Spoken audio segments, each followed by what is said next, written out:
Today we are going to discuss chapter 2 acid bases and salts of 10th science. In this video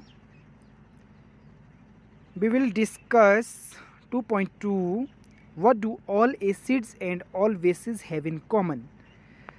सभी प्रकार के अम्लों और क्षारकों में क्या कॉमन होता है. All acids have hydrogen atoms as it produces hydrogen gas when reacts with metal and water. सभी जो एसिड्स होते हैं इसमें हाइड्रोजन प्रेजेंट रहता है, जैसा मैंने पहले वाली वीडियो में आपको बताया था. और ये हाइड्रोजन गैस प्रोड्यूस करता है जब आप इससे मेटल और वाटर के साथ रिएक्ट करते हैं.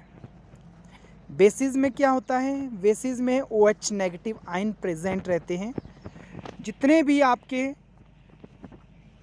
बेस होते हैं उन सब में OH आयन प्रेजेंट रहता है.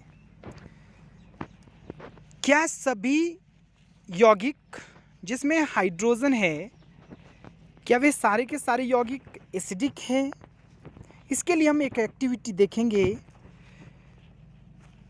तो इस एक्टिविटी में आप देखेंगे कि हमारे पास एक बीकर है. इस बीकर में अलग अलग प्रकार के कंपाउंड लेंगे, अलग अलग प्रकार के हम सॉल्यूशन लेंगे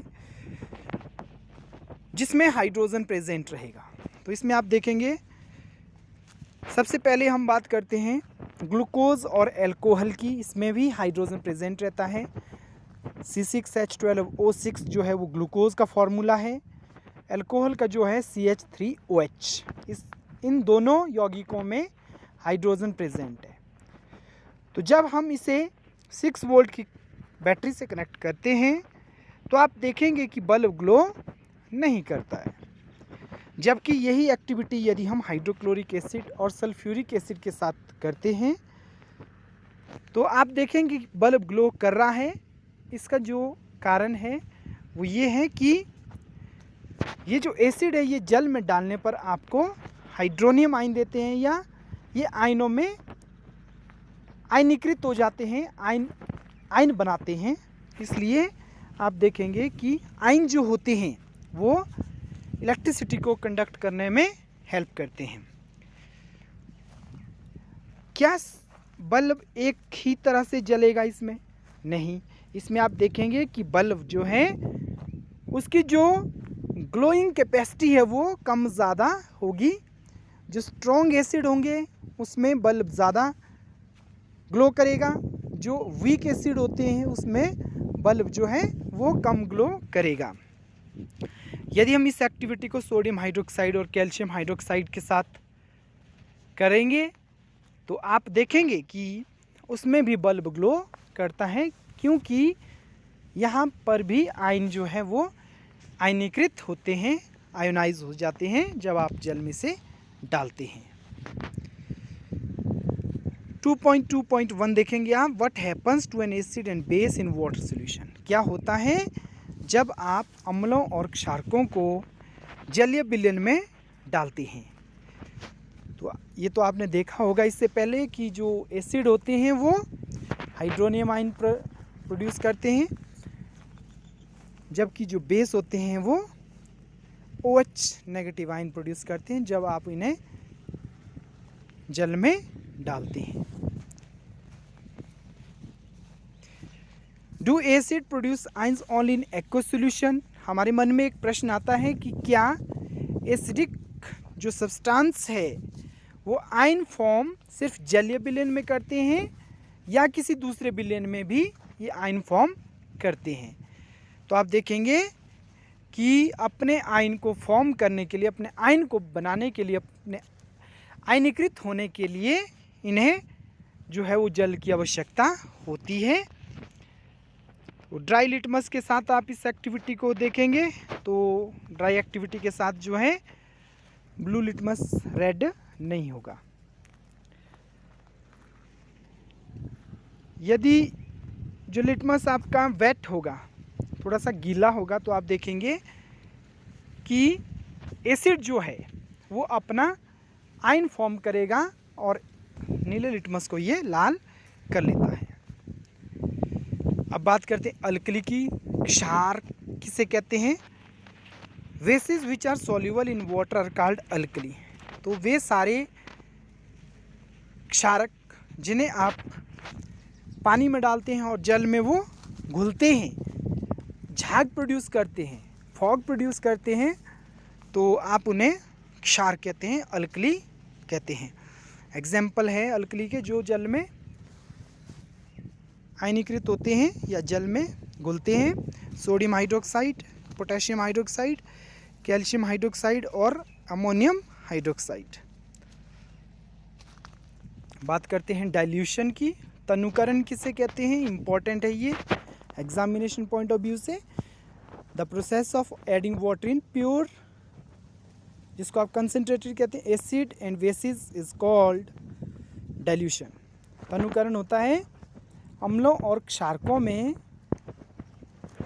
जल को ऐड करना। It decreases the concentration of hydrogen ion और hydronium ion per unit volume. तो इकाई आयतन में क्या होता है? हाइड्रोनियम आयन पानी डालने पर घटते हैं, डिक्रीज होते हैं।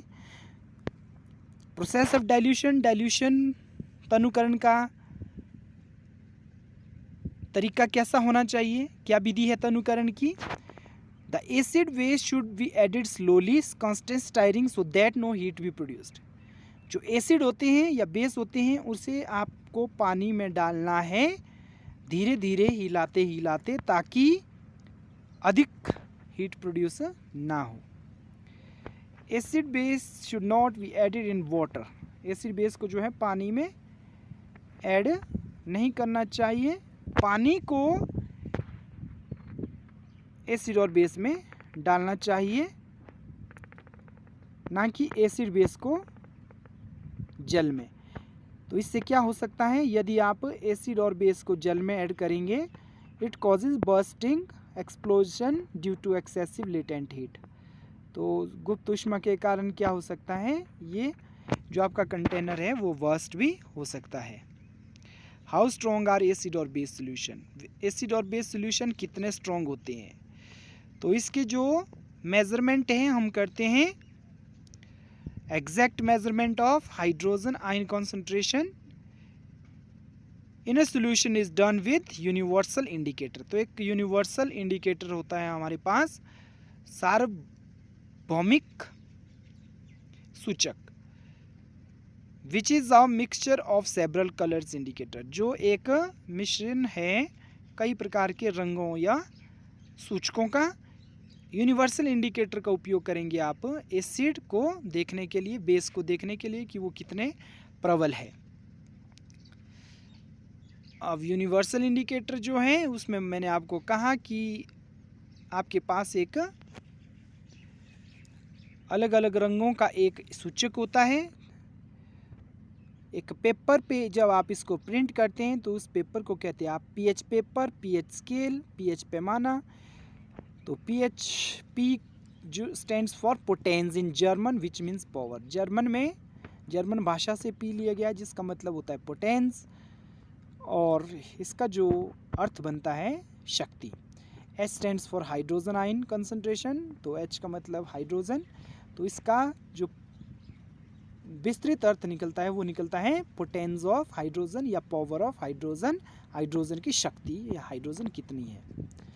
Generally it is a scale which shows H positive ion concentration in a solution. तो ये एक स्केल है जो एच पॉजिटिव आयन कॉन्सेंट्रेशन बताता है किसी विलयन की।